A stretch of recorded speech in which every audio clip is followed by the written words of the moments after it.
Hi, my name is Anna Counts, and I'm a mother of an addict. My name's Alan Counts, and this is the face of an addict. My son was born September 19th, 1993. He was this beautiful gift from God, and I fell in love with him the moment he was in my belly.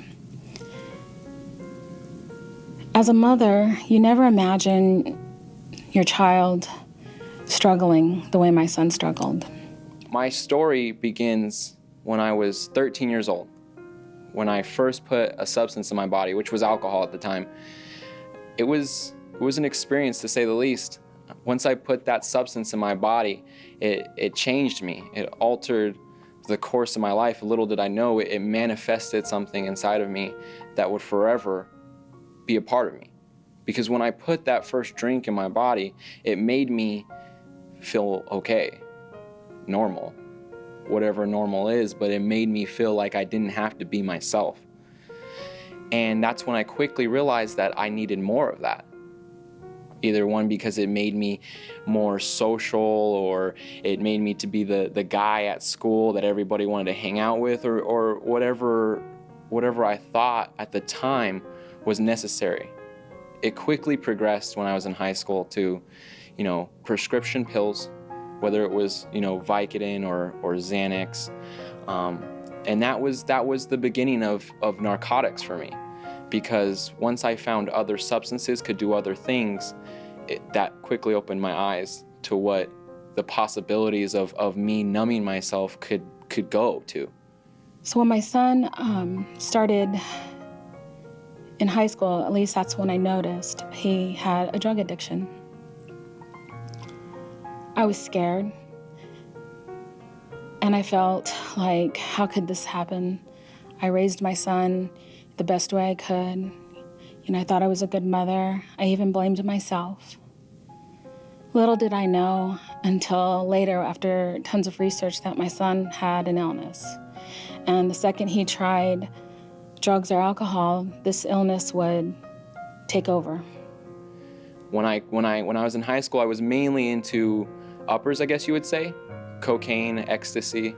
It was something that made me, I guess, popular, cool, whatever you want to call it, but it made me able to party and have a good time for long periods of time, or to be a little more outgoing, or to enjoy the experience overall. But at the time, it just seemed like fun. It just seemed like something you do in high school. I was a varsity high school football player and baseball player. It was part of my culture. I considered it, what made me who Alan was one that he can party the most, he could score the most touchdowns, and score the most runs. That was what my identity was in high school. When he was in high school, that's when everything started going downhill. It wasn't until he got kicked out of high school that the real depression in him kicked in. That's when I noticed it.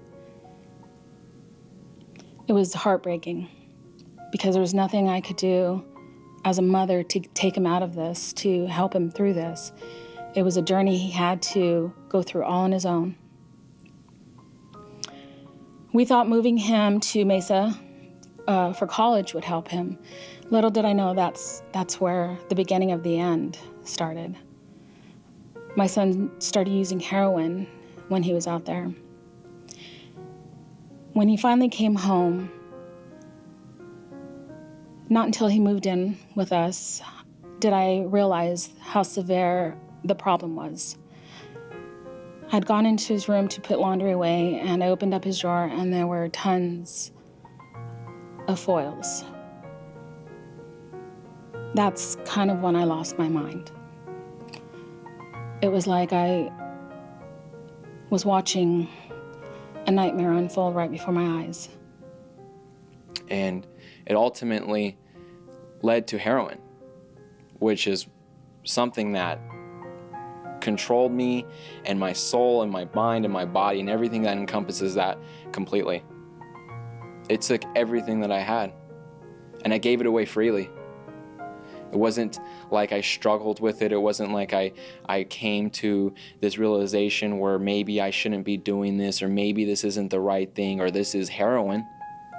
It was more like, give me the substance I need to numb myself in order not to be in my skin. It gave me the sense of freedom of leaving this world. Because plain and simple, I have a disease, a spiritual malady of myself that came down to the fact that I did not want to be Alan. After that, everything progressed pretty quickly. He wouldn't stop using. He got kicked out. He became homeless. Finally, when he got to a certain point, he was maybe 112 pounds, sick. His skin was gray. He had no desire to live. Did we finally get him the help he needed? During this time, throughout his addiction, he met a beautiful young lady who I fell in love with as well. Her name was Mariah. At the time, as a mother, when I realized they were using together, I quickly wanted to blame her. I'll live to regret that for the rest of my life because she was sick too. I quickly progressed through heroin, and I met a woman named Mariah. She was a beautiful girl. She was the type of woman that would give the shirt off her back for you when she, let alone, had, pennies to rub together. She saved me. She put my humanity back, piece by piece. Little did I know. Little did I know this little 110-pound girl with tattoos all over and this beautiful soul was going to restore what I thought was a monster. Mariah couldn't beat her addiction. On October 25th, 2015, she killed herself. That moment changed my life forever. I was glad my son was in recovery, but I was heartbroken that we couldn't save her. This is kind of why I wanted to start a nonprofit to help people like Mariah and like my son. I do it because I love the person who I am today. I'm a man of integrity and honesty. I'm a man who helps people, regardless of your beliefs, traditions, creed, or family background. It does not matter to me. If you are another person who is reaching out for help or who cannot find a solution and is hopeless, I'm here for you. We're all here for you.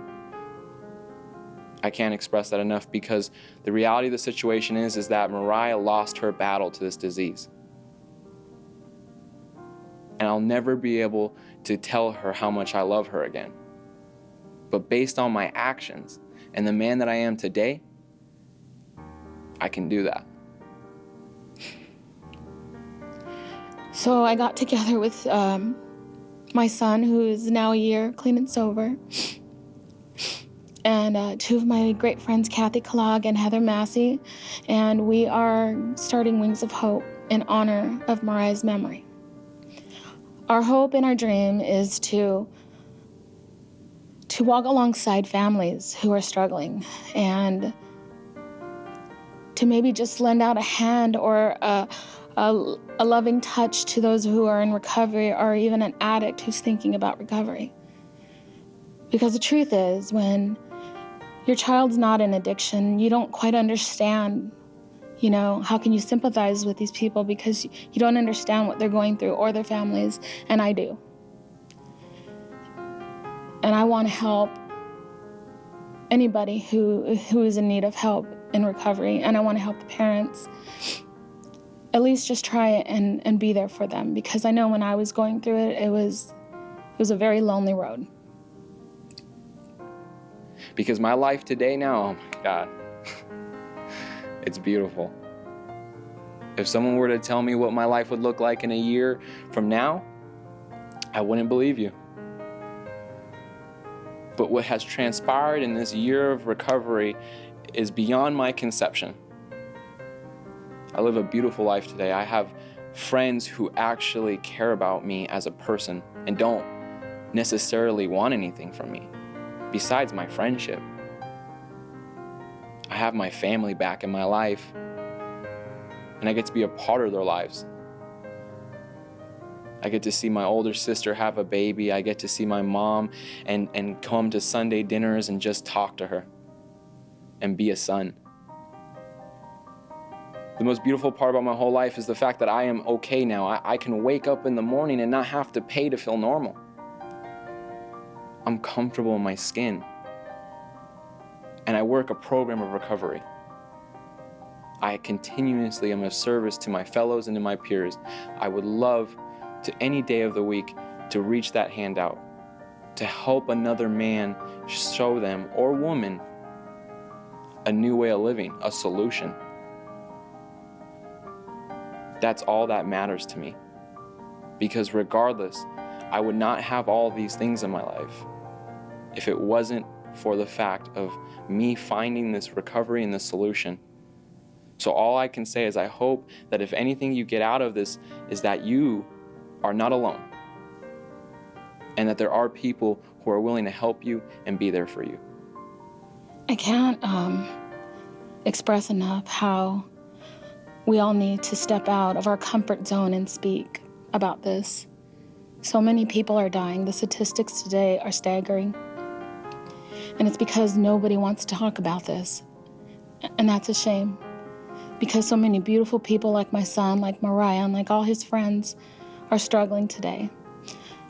There are kids out there who are homeless, who have no hope, that need help. And there are families out there who don't know where to go. So that is why I'm doing this, and that is why I want to continue doing this for the rest of my life, because it's personally affected my life. Please join us in supporting our charity, Wings of Hope.